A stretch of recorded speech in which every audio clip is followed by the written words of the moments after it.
إلى عبد رسول الله صلى الله عليه وسلم وأهل بيت رسول الله وأصحاب رسول الله ثم إلى أرواح آبائنا ولأمهاتنا ولأجدادنا ولجداتنا مشايخنا ولجميع المسلمين والمسلمات والمؤمنين والمؤمنات لهم الفاتحة. الحمد لله رب العالمين. إياك نعبد وإياك نستعين والمغضوب عليهم.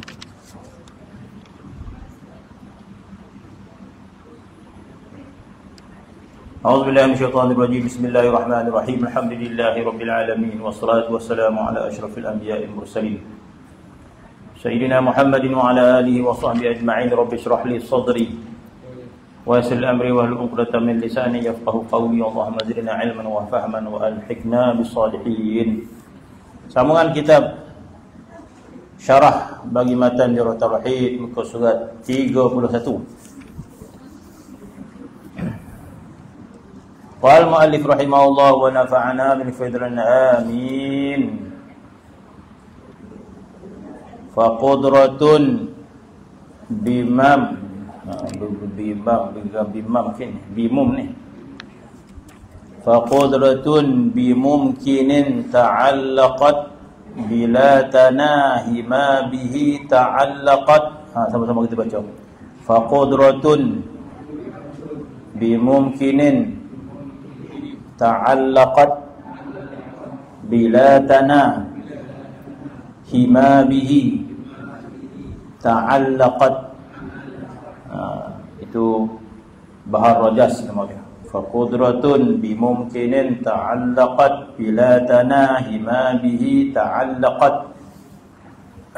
Yang bermaksud yakni bagi sifat qudrah, Allah Subhanahu wa taala wajib bersifat dengan sifat qudrah. Yakni bagi maka sifat qudrah bagi tiap-tiap mungkin. Fa qudratun bimumkinin bermaksud sifat qudrah Allah Subhanahu wa taala itu tertakluk kepada makhluknya. Fa qudratun bimumkinin ta'allaqat bermaksud sifat qudrah Allah taala itu tertakluk kepada segala yang mungkin. Yang dimaksudkan dengan mungkin ini adalah selain daripada Allah Subhanahu wa taala, dinamakan dengan mumkinat. Mungkin ini bermaksud bukan kewujudan yang mungkin. Makhluk ini dinamakan kewujudan dia mungkin, bukan wajib. Boleh wujud, boleh tak wujud. Jadi dimaksudkan mungkin adalah semua makhluk. Maka disebut sifat qudrah Allah Ta'ala itu tertakluk kepada segala yang mungkin. Ataupun bahasa mudah kita, ditujukan kepada makhluk. Kuasa Tuhan ditujukan pada makhluk. Jadi bila disebut kuasa Tuhan tertakluk pada makhluk, maka tidak tertakluk kepada dirinya, ataupun bukan ditujukan kepada dirinya, maka dia jadi mustahil. Jadi kalau kuasa Tuhan itu dituju kepada dirinya, itu tak boleh. Contohnya Tuhan adalah kitab tersebut, mampu tak Allah Ta'ala? Bila kita tanya mampu tak Tuhan, semua kata mampu kan. Tapi soalan itu tak habis lagi. Mampu tak Allah Subhanahu Wa Ta'ala buat satu benda yang sangat besar, sehingga besarnya benda tersebut Tuhan tak mampu nak angkat? Tuan-tuan jawab macam mana? Kau tak faham apa bodoh tanya orang tu. Mampu tak Allah Ta'ala buat satu benda yang benda itu sangat besar, disebabkan besarnya benda tu Tuhan tak mampu nak angkat? Jadi jawapan dia mungkin boleh ke tak boleh? Boleh?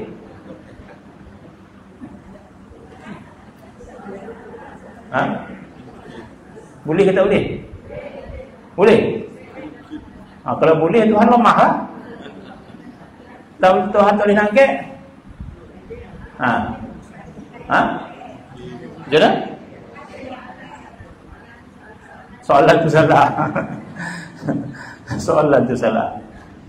Itu yang disebut kudrah Tuhan tidak boleh ditaklukkan pada diri dia. Tuhan berkuasa. Tuhan berkuasa tak bunuh diri sendiri. Dia tak jawab. Jadi kalau orang membolak-balikkan soalan, ya Tuhan kata Tuhan berkuasa. Tuhan berkuasa tak buat satu lagi Tuhan. Dalam apa? Terwanti situ kan. Jadi kita kudrah Tuhan bukan takluk pada diri dia, takluk pada makhluk.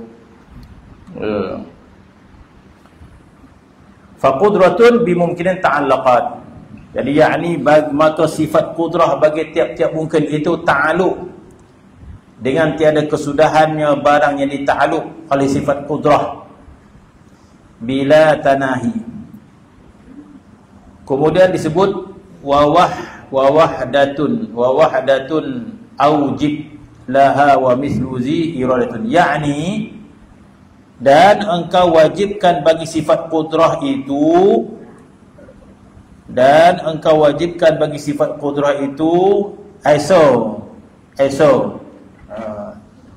sifat kudrah itu mana satu, ada satu sifat kudrah milik Allah Subhanahu wa taala. Jadi sifat kudrah itu tiada berbilang-bilang barang yang ta'aluk, dan jikalau berbilang-bilang barang yang ditakluk sekalipun. Jadi makhluk yang Tuhan cipta ni banyak.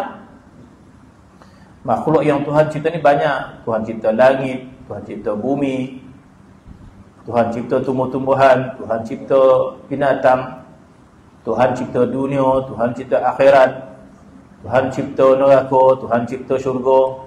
Berbilang-bilang makhluk. Apakah berbilang-bilang kuasa? Tak. Kuasanya satu sahaja. Walaupun berbilang-bilang ta'aluk sekalipun. Dan seperti kudrat itu, sama seperti sifat kudrat, sifat iradatun, kehendak. Kehendaknya sahaja, kehendak Allah. Walaupun berbilang-bilang, kehendak Tuhan menjadikan dunia, kehendak Tuhan membinasakan dia, kehendak Tuhan jadikan manusia, kehendak Tuhan menghidupkan manusia, ada sebahagian mematikan. Itu semua kehendak Allah Subhanahu wa taala. Maka tidak berbilang-bilang kehendak itu walaupun berbilang-bilang makhluknya. Maka seperti kudrah itu sifat iradah, yakni kudrah dan iradah itu ta'aluk ia atas sekalian mungkin. Sebab itu dalam ilmu tasawuf mengambil bahagian ini. Jadi dalam ilmu tauhid menyatakan tentang hubungan makhluk dan juga sifat-sifat Allah Subhanahu wa taala. Dalam akidah menyatakan hubungan makhluk dengan sifat kudrah, hubungan makhluk dengan sifat iradah. Adapun ilmu tasawuf dia membicarakan untuk kita menyedarinya, untuk kita sedar dan untuk kita melihatnya. Ilmu tasawuf dia mengajak kita supaya melihat sifat tu. Yang dikatakan melihat sini, kita merasainya, memahaminya, melihatnya, syuhud padanya. Itu ilmu tasawuf lah. Sebab itu ilmu tasawuf mengajak kita banyak berzikir, sehingga kita lihat pada sifat Allah Ta'ala yang ada pada makhluk. Sehingga orang yang hampir pada Allah Subhanahu Wa Ta'ala lebih dia menyifat sifat Allah berbanding sifat makhluk. Mereka lebih jelas melihat perbuatan Allah berbanding perbuatan makhluk. Itu hasil daripada ilmu tasawuf. Itu dinamakan ihsan. Nama dia ihsan, nama dia. Kenapa? Ihsan sebab anta'budallaha ka'annaka tarah. Kita menyembah pada Allah, kita taat pada Allah, kita beriman kepada Allah ka'annaka tarah, macam kita lihat Allah Ta'ala. Bermaksud kita merasai sifat Allah Ta'ala, kita merasai sifat Allah SWT. Bila dapat rezeki saja, kita lihat, ya Allah, Allah Ta'ala bagi rezeki, Allah Ta'ala. Jadi kita melihat kepada iradah dan kudrah Allah Subhanahu Wa Ta'ala. Itu orang yang hati dia hampir pada Allah Subhanahu Wa Ta'ala. Tapi kalau hati orang tu lalai, dia tahu semua itu kuasa Allah Subhanahu Wa Ta'ala, tapi hati dia lalai. Itu beza orang mengamalkan tasawuf dengan orang yang tidak mengamalkan tasawuf. Jadi dikatakan bahawa sama seperti sifat iradah, yakni qudrah dan iradah itu ta'alluq ia atas istiqlal mungkin dengan imkan menjadikan dia. Imkan iaitu kemungkinan. Mana ada kemungkinan menjadikan dia. Bermaksud harus Allah Ta'ala menjadikan makhluk ini, bukan wajib. Ataupun kemampuan imkan menjadikan dia dan meniadakan dia, mungkin. Kalau kita mati, itu pun tak mungkin. Binasa alam ini mungkin, bukan satu perkara yang mustahil. Sama ada menjadikan dia atau meniadakan dia, dan imkan menentukan atas demikian itu. Kemudian ditentukan pula, bila hidup ditentukan pula, di mana hidupnya, keadaan hidupnya, susah, sakit, demam, Allah Ta'ala yang menentukan makhluk dia kan. Dan erti mungkin itu, mungkin kan, apa maksud mungkin? Dan erti mungkin itu barang yang sah adanya dan sah tiadanya. Bahasa lama mungkin ni maksud kata kalau ada pun ya, kalau tak ada pun ya, itu sifat makhluk kan. Tiba-tiba sakit dia, yalah, dia manusia sakit, kemudian sehat, ya, semua itu sah. Mana boleh berlaku. Kita nama dia mungkin. Boleh hidup, boleh mati. Boleh sehat, boleh sakit. Boleh kaya, boleh miskin. Itu mungkin. Itu maksud. Itu arti mungkin. Jadi makhluk itu dinamakan mumkinat. Semua makhluk ini nama dia mumkinat. Jadi artinya apa? Sah ada, sah tiada halnya. Bersamaan sama jua, bersamaan sama jua mungkin wujud. Mungkin wujud, mungkin tak wujud. Sama maksudnya. Sama jua mungkin wujud ba'dal adam.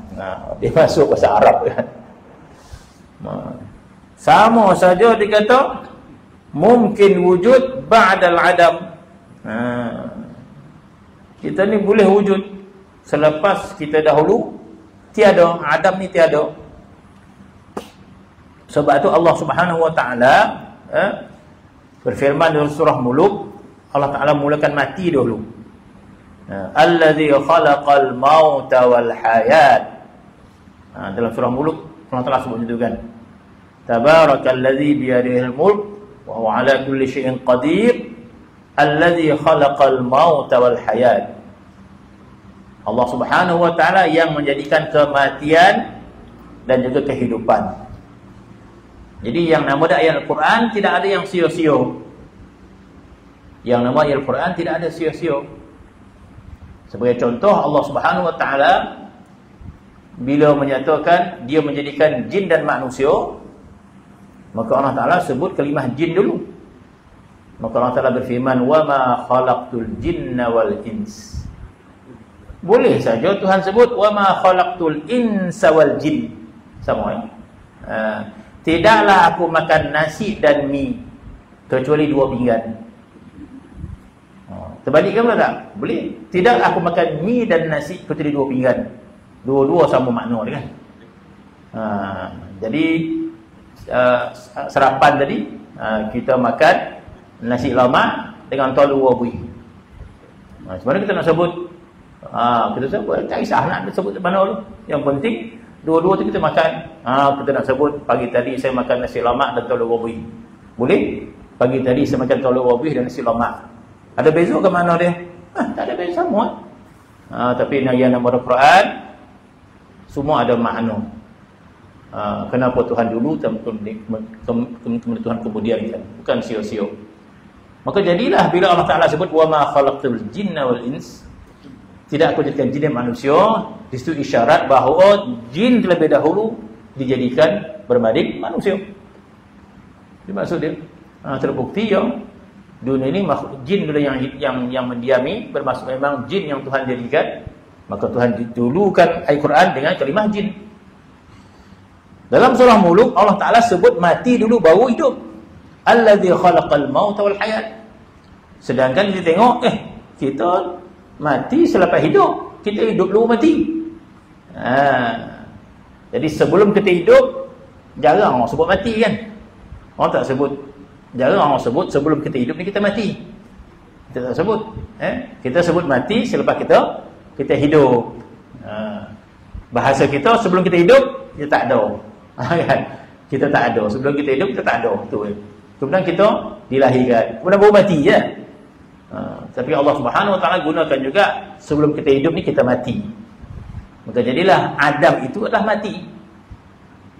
Maka Tuhan gunakan istilah sebelum kita lahir ke dunia kita berada dalam alam kematian, dan kematian itu adalah makhluk.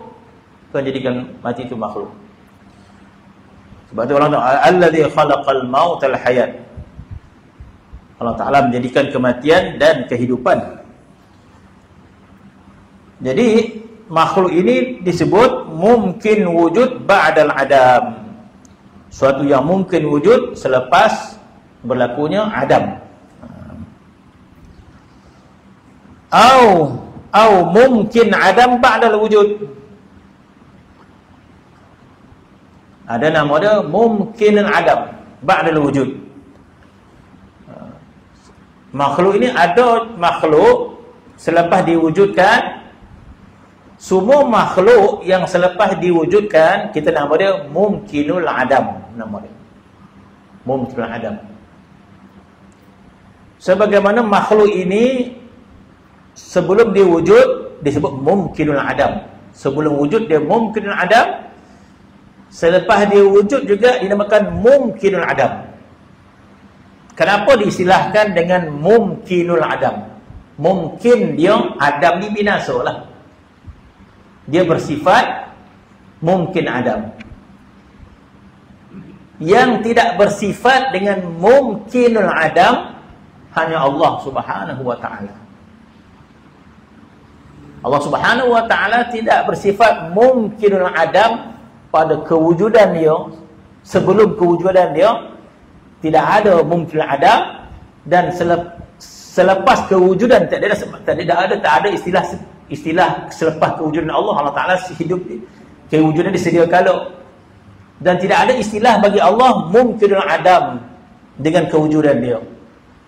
Adapun makhluk ini disebut mungkinul adam sebelum kewujudan dia. Bahkan bukan mungkinul adam, wujubul adam sebenarnya. Wujubul adam. Dia tak sebut kewujudan kita ini sebelum mungkin adam. Tak, wujubul adam. Wajib kita bersifat dengan tiada. Makhluk ini wajib bersifat dengan tiada sebelum wujud dia, wajib. Selepas kewujudan makhluk, kebinasaannya disebut mungkinul adam. Kenapa disebut kewujudan makhluk ini sebagai mungkinul adam? Sebab ada makhluk yang Allah Ta'ala jadikan maka tidak binasa. Ada makhluk yang Tuhan jadikan tidak binasa. Contohnya syurga neraka.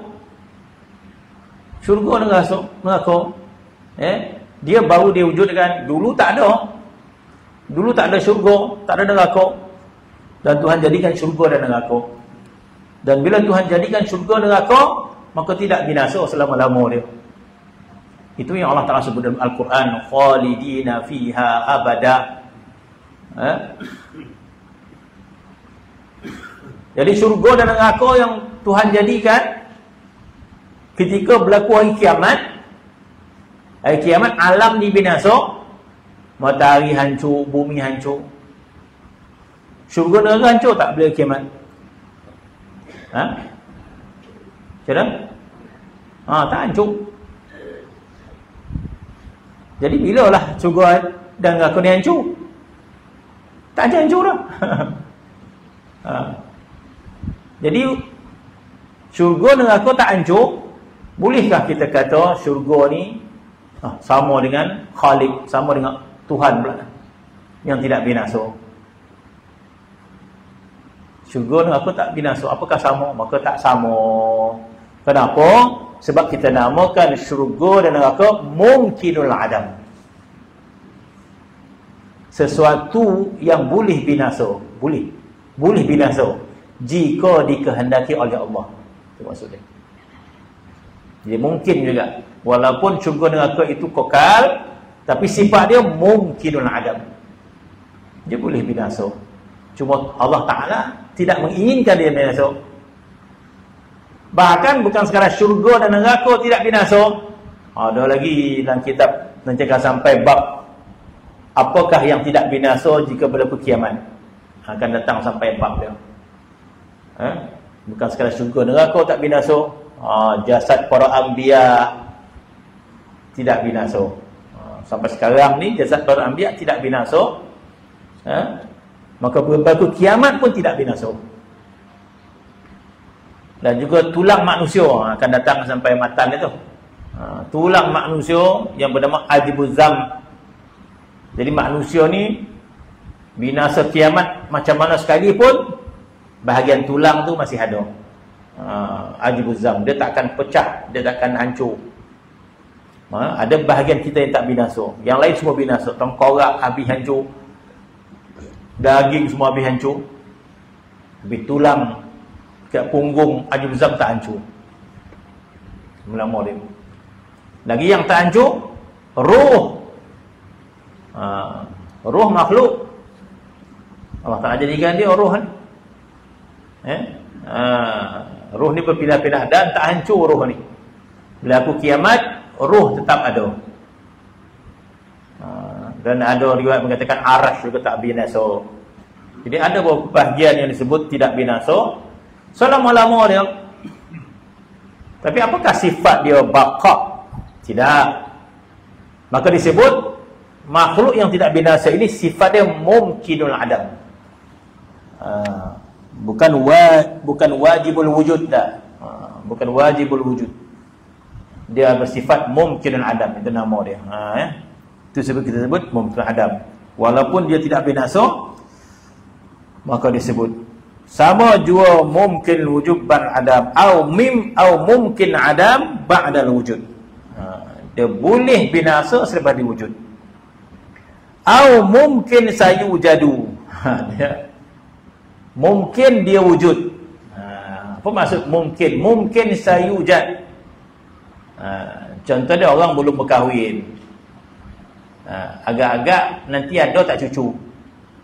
Kemungkinan ada mungkin benda dia. Ataupun orang berkahwin dah ada anak itu dia. Agak-agak nanti ada tak apa cicit.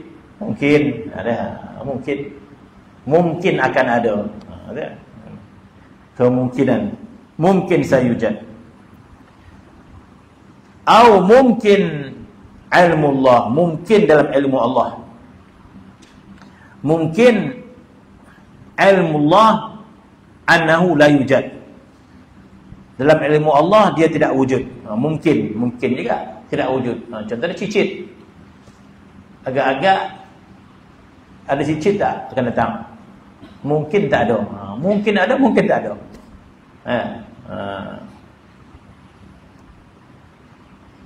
Yujad, yakni mungkin yang telah diketahui oleh Allah Subhanahu wa taala bahawasanya mungkin itu tiada wujud. Ini detail lagi. Ini kita macam tak faham.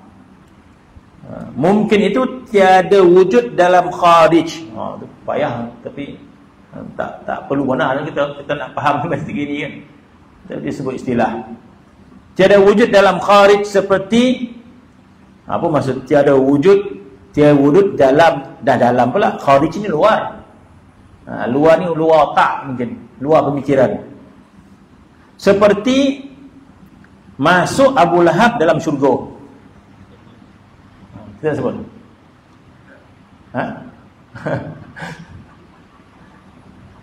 Mungkin tak Abu Lahab masuk syurga? Kita nak jawab macam mana? Ada kemungkinan tak Abu Lahab tu masuk syurga?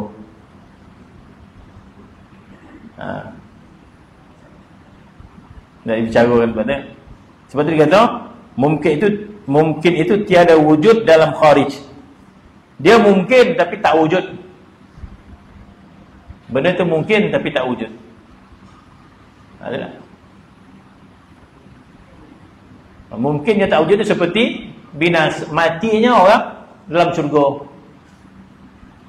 Mungkin tapi tak wujud. Tak wujud kematian. Tapi benda tu mungkinan. Begitu juga masuknya Abu Lahab dalam syurga. Dia benda yang mungkin tapi tidak wujud.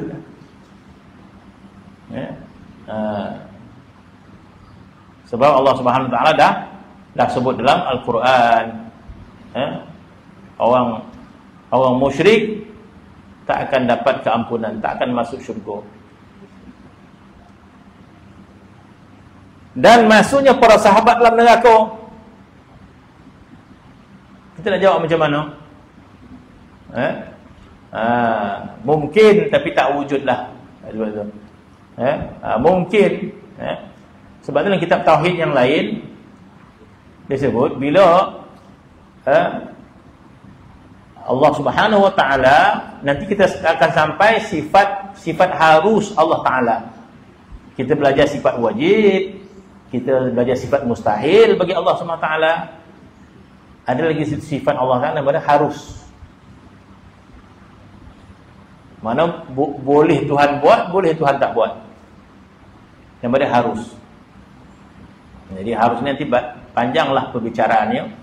Harus Tuhan hidupkan kita, harus Tuhan matikan kita, harus Tuhan sihatkan kita, harus Tuhan sampai peringkat harus Tuhan masukkan ahli taat dalam neraka, harus Tuhan masukkan ahli maksiat dalam syurga. Tapi harus tu macam mana? Harus tapi tidak berlaku, tidak mungkin berlaku dan sebagainya lah. Nak dihuraikan. Sebab itu disebut masuknya sahabat dalam neraka. Maka ya Tuhan, kita kata berkuasa tak Tuhan untuk masukkan sahabat dalam neraka? Memang Tuhan berkuasa. Berkuasa tak Tuhan nak masukkan orang musyrikin dalam syurga? Kalau tanya soalan macam itulah. Mampu tak Tuhan masukkan orang musyrikin dalam syurga? Pada hukum mungkin ya. Tapi tidak wujud perkara tu, tak berlaku perkara tu. Di sini kemungkinan, ya kemungkinan. Syurga milik Allah Subhanahu Wa Taala, neraka milik Allah Subhanahu Wa Taala. Ya. Macam rumah kita lah kan. Kita tak bagi siapa masuk. Kita tak bagi orang bukan Islam masuk macam tu kan. Rumah kita ataupun kita nak sebut macam mana? Kita bagi. Satu hari kita bawa masuk. Jadi orang kata, kan hari tu kata tak masuk. Pokok dan lah rumah dan. Boleh tak? Ya. Pada sudut macam tu, kita sebut macam mana? Mungkin, tapi tidak. Tiada kata. Mungkin, tapi tak wujud. Benda tu mungkin, tapi tak wujud. Benda tu mungkin, tapi tak mungkin berlaku. Mungkin, tapi takkan berlaku. Macam itulah kita sebut. Sebab berdasarkan Al-Quran juga. Allah Ta'ala sebut dalam Al-Quran. Dan dalam Al-Quran Allah Ta'ala, Inna Allah la yukhliful mi'ad. Allah Ta'ala tidak mungkir janji. Tuhan sebut. Jadi para sahabat dah dijadikan syurga, ya. Maka qudrah iradah itu ta'aluk jua atas qaul ulama yang rajih. Maka qudrah iradah itu ta'aluk jua atas qaul ulama yang rajih, kerana bahawasanya mungkin itu ada kalanya telah maklum bagi Allah Subhanahu wa ta'ala wujudnya. Maka iaitu wujudnya kharijiyah, dan ada kalanya mustahil wujudnya. Jikalau tidak diketahui oleh Allah Ta'ala adamnya, dalamnya, maka samanya itu ta'aluk qudrah iradah akan samanya itu dengan menelek imkan wujud, kerana bahawasanya wajib yang arad dan mustahil yang arad itu tiada menegahkan akan ta'aluk qudrah iradah. Oh, guna istilah habis semua. Payah kita nak faham.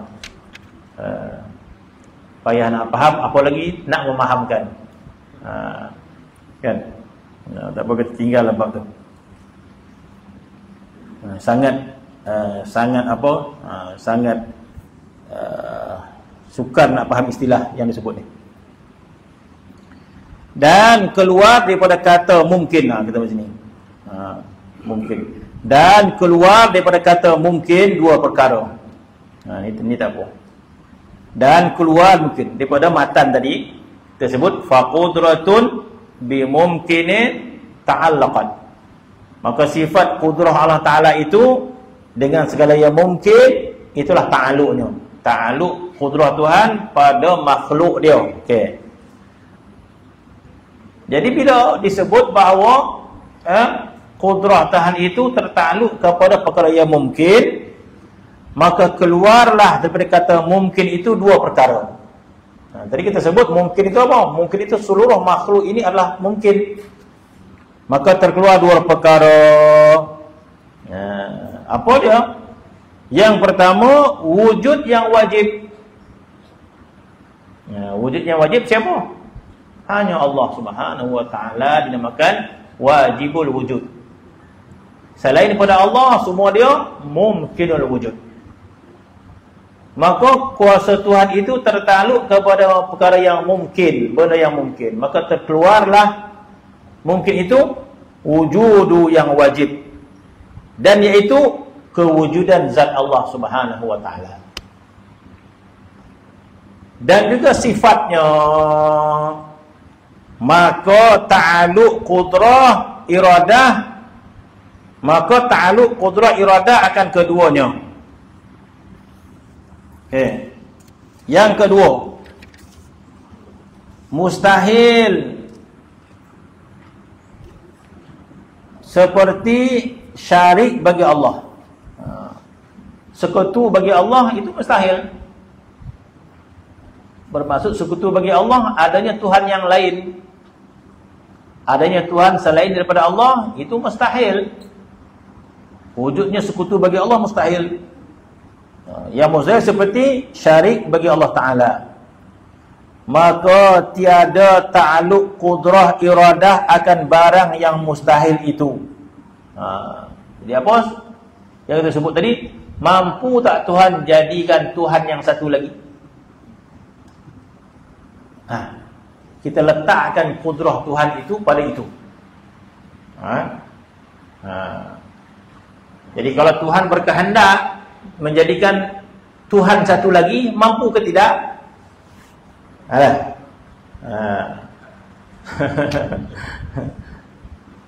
Jadi kita kata tak boleh, sebab itu perkara mustahil. Perkara yang mustahil. Jadi perkara mungkin itu tidak boleh tertakluk kepada perkara yang mustahil. Tak boleh tertakluk kepada mustahil. Itu maksud dia. Benda itu mustahil. Kemudian apa lagi? Allah Ta'ala bersifat dengan qudrah. Mana mungkin Allah Ta'ala bersifat dengan perkara lemah. Tapi tidak boleh kita taklukkan perkara yang mustahil. Apa perkara mustahil? Perkara mustahil Allah Ta'ala lemah. Perkara mustahil Tuhan tu lemah. Jadi tak boleh kita ta'alukkan kepada Allah Subhanahu wa Ta'ala. Seperti syarik bagi Allah Ta'ala, maka tiada ta'aluk qudrah iradah akan barang yang mustahil itu.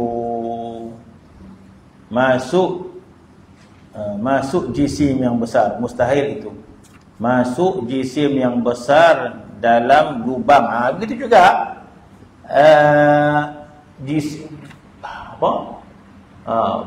jisim yang besar masuk dalam lubang jarum. Boleh tak? Mustahil. Benda yang mustahil. Jadi tak boleh tertakluk pada benda yang mustahil macam tu. Benda yang besar masuk lubang kecil, mustahil.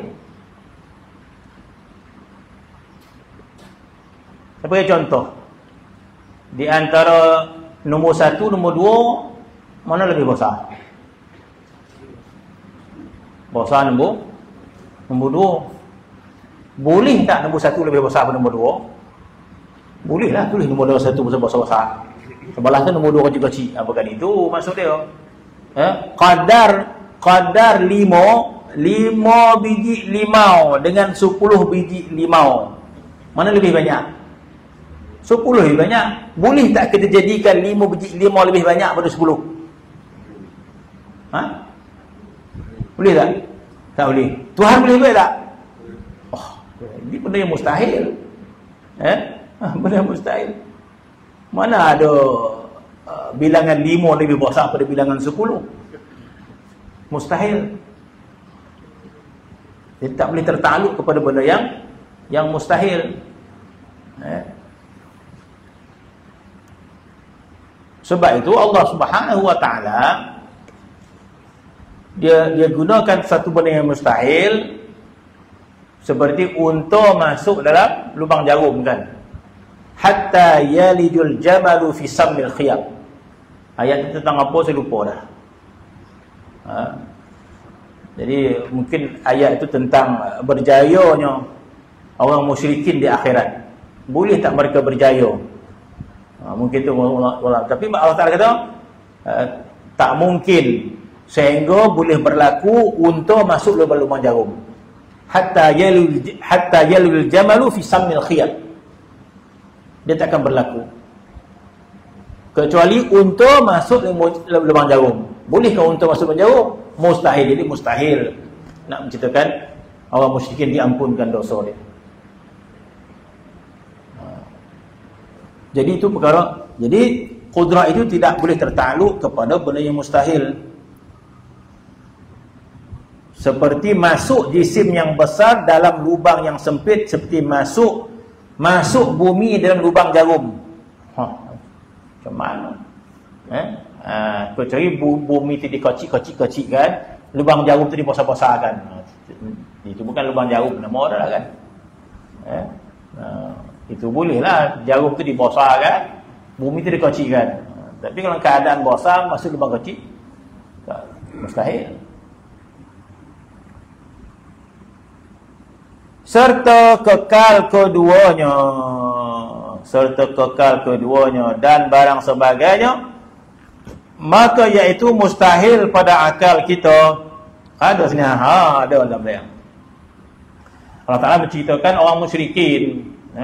Orang musyrikin sekali-kali tidak akan masuk syurga, kecuali sehingga dia boleh buat unta masuk lubang jarum. Maka firman Allah, wala yadkhulunal jannah hatta yalijal jamalu fi sammil khiyat. Wala yadkhulul jannah, mereka itu tidak akan masuk syurga. Sekali-kali tak akan masuk syurga, tak boleh. Hatta yalijal jamal, kecuali sehingga sampailah satu maksa untuk masuk dalam lubang jarum. Bermaksud selama-lama takkan berlaku perkara tu. Bermaksud selama-lama orang musyrikin takkan masuk syurga. Maka firman Allah, wala yadkhulunal jannata hatta yalijal jamalu fi sammil khiyat. Yakni tiada masuk orang yang kafir sekali-kali dalam syurga hingga masuk tubuh unta dalam lubang jarum yang kecil. Apa maksud kalam ayat Quran ni? Maka dia kata masuknya tubuh unta dalam lubang jarum yang kecil itu, yang kecil serta luas, mana muat untuk masuk itu perkara yang mustahil. Mustahil berlaku. Itu mustahil pada akal kita. Dan iaitu mustahil wujudnya. Dan masuk orang kafir dalam syurga itu setengah perkara yang mungkin. Mungkin. Masuknya orang kafir dalam syurga itu perkara mungkin. Mana boleh kalau Tuhan kehendaki. Tapi Tuhan sebut itu umpama unta masuk lubang jarum. Takkan berlakulah.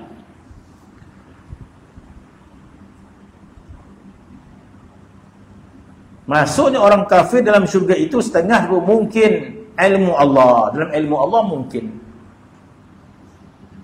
Mungkin ilmu Allah annahu la yujad. Alim Allah ataupun alim Allah annahu la yujad. Allah Ta'ala mengetahui itu tidak akan wujud. Pada itulah. Tidak, la yujad dicampur bahasa Arab bahasa Melayu. Annahu la yujad pada hukum syarak. Tidak wujud pada hukum syarak. Orang kafir masuk syurga tak wujud dalam hukum syarak. La yujad pada hukum syarak dan pada hukum akal. Jadi Allah Ta'ala campurkan hukum akal dan hukum syarak. Pada hukum syarak orang kafir tak masuk syurga. Sebab dalam Al-Quran disebut, dalam hadis pun disebut, pada syarak tak masuk. Maka Allah Ta'ala kaitkan bahawa masuknya orang kafir dalam syurga umpama masuknya unta dalam lubang jarum. Masuknya unta dalam lubang jarum, akal tak boleh terima, mustahil. Maka Tuhan campurkan tidak masuknya orang kafir dalam syurga itu mustahil. Tidak ada pada syarak. Hukum akal pun tak ada. Sebab dia sama macam unta masuk dalam lubang jarum.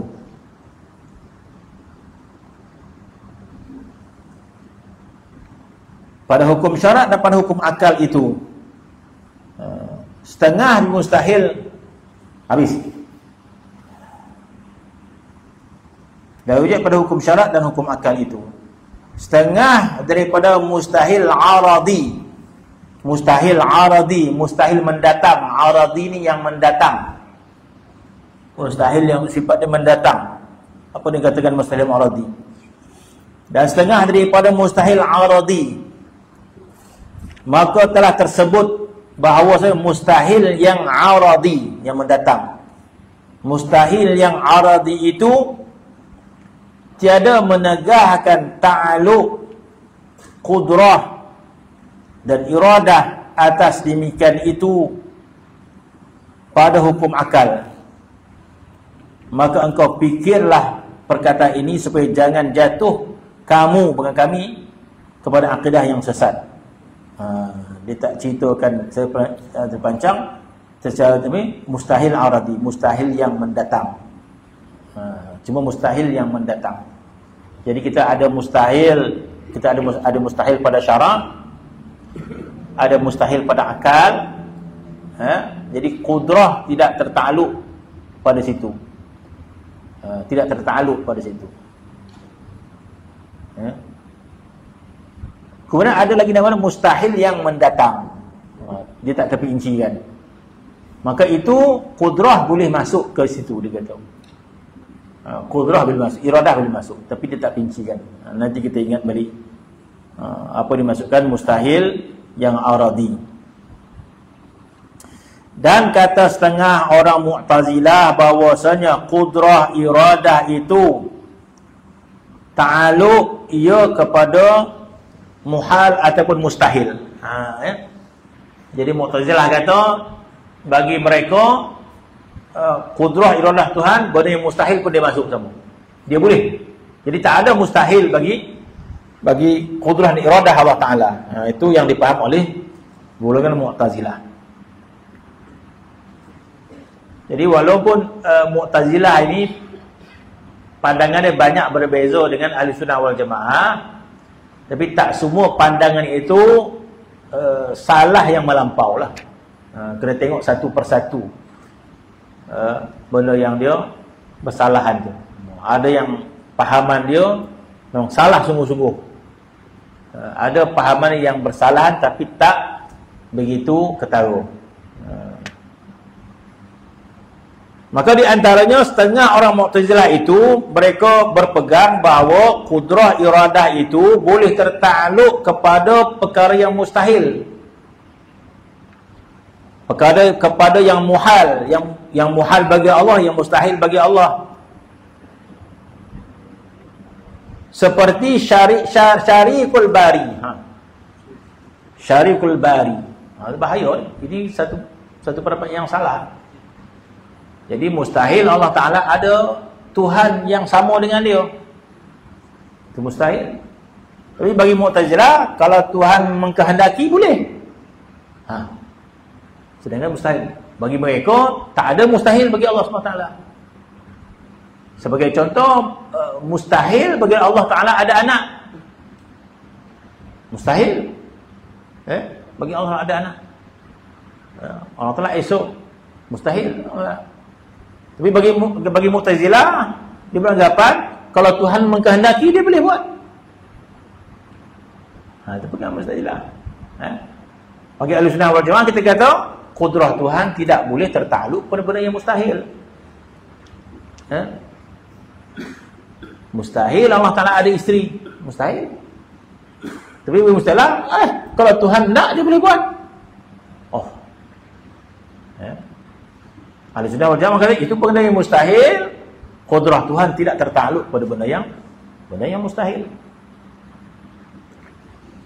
Tapi Mu'tazilah kata tidak ada mustahil kudrah Tuhan. Itu pegang Mu'tazilah. Tiada ta'aluk kepada yang muhal bagi Allah. Seperti Syarikul Bari. Syarikul Bari ini sekutu bagi Allah. Bermaksud Tuhan, ada Tuhan selain pada Allah. Seperti Syarikul Bari. Dan demikian itu kata Ibnu Hizam, bahawasanya Allah Ta'ala itu berkuasa menjadikan dia anak. Apa dia? Soal nak jadikan dah boleh. Inilah berbezanya dengan Ahli Sunnah wal Jamaah. Kita nak huraikan macam mana benda ni, kita dah huraikan siap-siap. Ya, Tuhan punya sifat kudrah, Allah Ta'ala punya sifat iradah. Tetapi kalau nak menjadikan anak, itu benda yang mustahil. Kita dah sebut dah bahawa kudrah iradah tidak tertakluk kepada sesuatu yang mustahil. Kalau macam tu banyak lagi lah.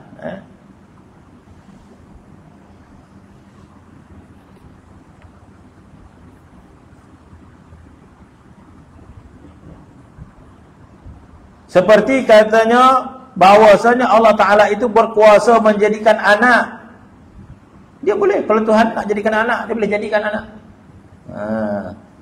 Jikalau tiada kuasa, maka lazim lemah katanya. Dia faham itu. Jadi kalau tanya Allah Ta'ala berkuasa tak nak jadikan dia anak, jadi tu jawab, boleh. Walaupun mustahil boleh. Apa hujahnya? Sebab kalau kita kata tak boleh, lemahlah Tuhan tu. Dia faham macam tu. Lemahlah Tuhan. Mesti boleh. Tu faham dia macam tu. Jikalau tiada kuasa, maka lazimlah lemah katanya itu.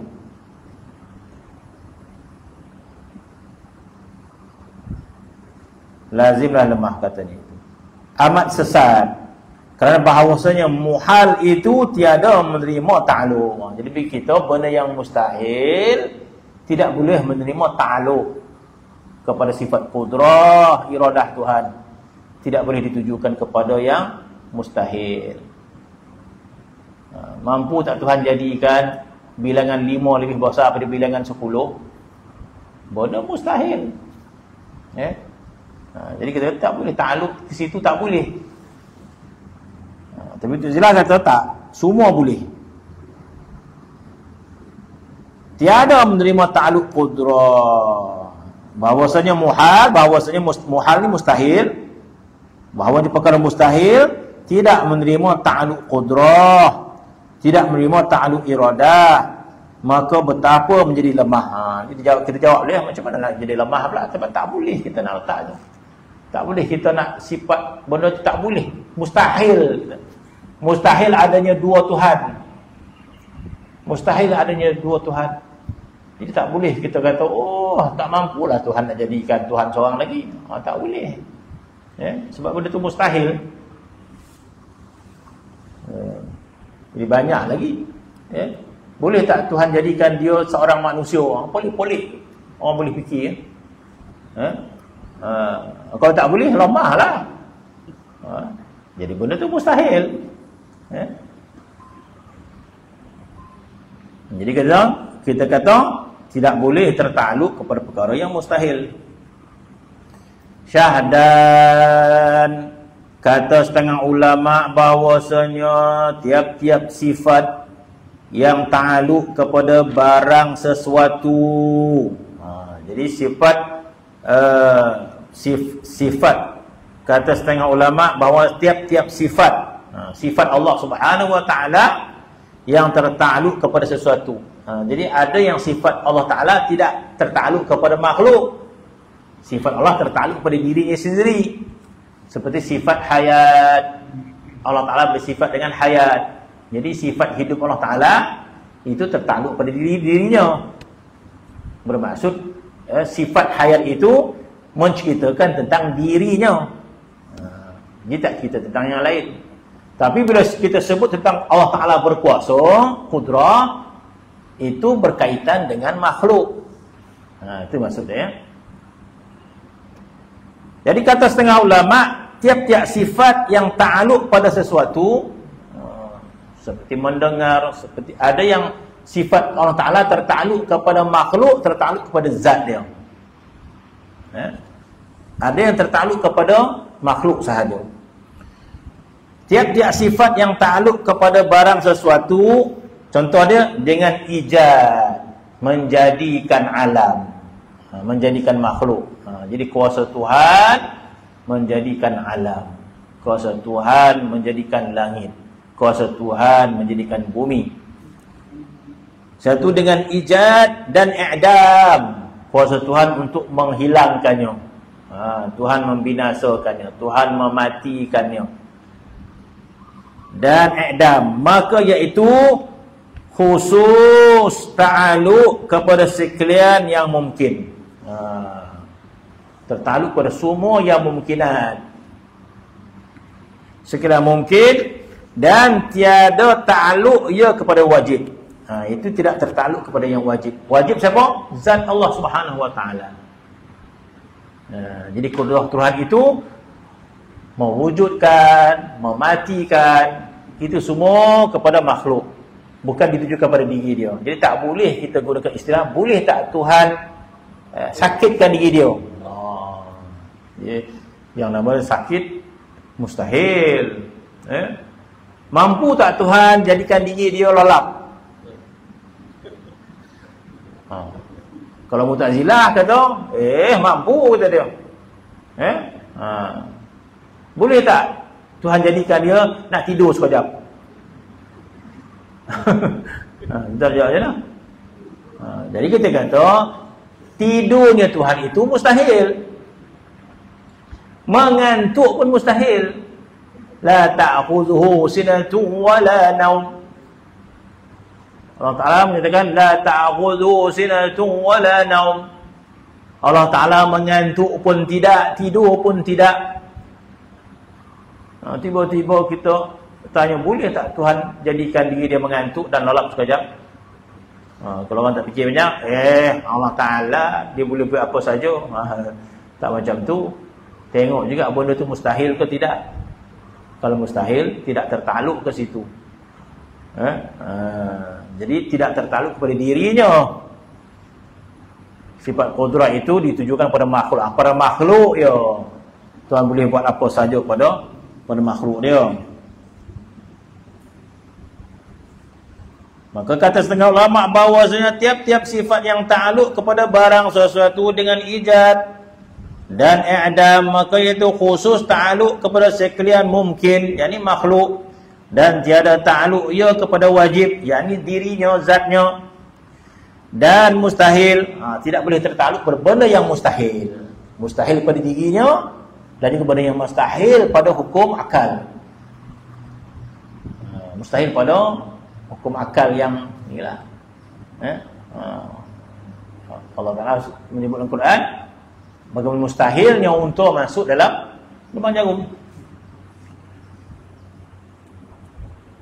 Dan mustahil, dan iaitu khusus pada qudrah dan iradah, dan tiap-tiap sifat yang ta'aluknya dengan tiada ijad dan tiada taksis, maka ta'aluknya kepada mungkin dan wajib dan mustahil, seperti ilmu, kalam, sama, basar, dan setengah masalah. Maka inilah dabit ta'aluk. Ini maksud ta'aluk, ya. Jadi ta'aluk Allah Subhanahu Wa Taala ada yang tertaluk kepada dirinya sahaja, seperti sifat wujud. Sifat wujud pada zat dia. Sifat hayat. Sifat qidam. Sifat qidam tertaluk pada dirinya. Ada yang sifat Allah Ta'ala tertaluk pada makhluknya, seperti qudrah iradah. Ada yang sifat Allah tertaluk kepada makhluk, tertaluk kepada dirinya. Katanya seperti basar, seperti sama. Allah Ta'ala melihat makhluk, Allah Ta'ala juga melihat dirinya. Ilmu, Allah Ta'ala mengetahui dirinya, Allah Ta'ala mengetahui dirinya, dan Allah Ta'ala mengetahui makhluk. Jadi ada yang sifat Allah Ta'ala tertaluk pada zatnya sahaja, ada yang tertaluk pada makhluk sahaja, ada yang tertaluk pada dirinya dan juga makhluk. Oh, itu dia dah handal, itu perincian macam tu kan. Faham macam tu, apa hukum dia? Fardu kifayah. Pada pek wan fahamnya tu, itu dah handal tu. Yang fardu ain dia, kita tahu sifat wajib Allah Ta'ala tu, itu sifat fardu ain dia. Kenapa itu fardu ain? Sebab itu yang tertulis dalam Al-Quran. Kita kata belajar sifat 20 fardu ain, setiap orang kena tahu. Kenapa? Sebab itu yang tulis dalam Al-Quran. Bukan Al-Quran itu wajib kita tahu. Allah Ta'ala bersifat dengan baqa, qidam, qudrah, iradah. Jadi kita mengetahui sifat-sifat Allah Ta'ala itu itu sudah memadai pada makna fardu ain tu. Bila kita perincikan sifat itu ta'aluk di ke mana, ta'aluk di ke mana, itu mulalah jadi fardu kifayah belajar. Kau tak lalap nongah tu, anda lah tu. Kalau lalap itu dikecualikan. Tak apalah. Kan? Tapi kalau nyambut sifat-sifat wajib pun lalap, tu tak boleh lah. Tapi bila bicara bab ta'aluk, bab apa lagi, jadi fardu kifayah untuk kita perincikan benda-benda tu kan. Kita dah sebut dulu kenapa mendalam macam tu benar-benar. Sebab kalau ulama tidak mendalaminya, nanti datang pendapat yang salah. Sebab orang ilmu salah dia mendalam. Orang belajar ilmu salah dia kaji dalam. Dia terpaksa ulama masuk sama untuk membetulkan. Orang kaji ilmu salah ni dia mendalam kajian dia kan. Jadi terpaksa ulama masuk mendalam juga untuk membetulkan dia. Macam kita lah datang pondok dekat sini aja, jangan pergi tempat lain. Dia mengayuh sampai ke taman, terpaksa lah kita ikut dia. Ni jangan potong. Kita suruh nobek lah sekadar tu. Dia dah masuk ke dalam, dah lah rumput di tobeh. Kita suruh dia apa? Meracun dia lah sekadar tu. Tengok dia masuk sampai dalam. Kita tak ikut, habis diracun yang semua. Terpaksa kita ikut lah. Ni jangan racun. Ni boleh, ni tak boleh. Dia nak masuk sampai. Begitulah ilmu tauhid ni kan. Memadak dah kita mengetahui sifat-sifat yang wajib yang mustahil bagi Allah Subhanahu Wa Taala. Jadi ulama terpaksa mendalamnya. Sampai mana tadi? Sampai syahadan. Sampai itu lah. Syahadan. Wallahu ta'ala alam. Bismillahirrahmanirrahim. Alhamdulillahirabbil alamin wassalatu wassalamu ala asyrafil anbiya'i wal mursalin wa ala alihi wasallam. Sallallahu ala sayyidina Muhammad walhamdulillahi rabbil alamin.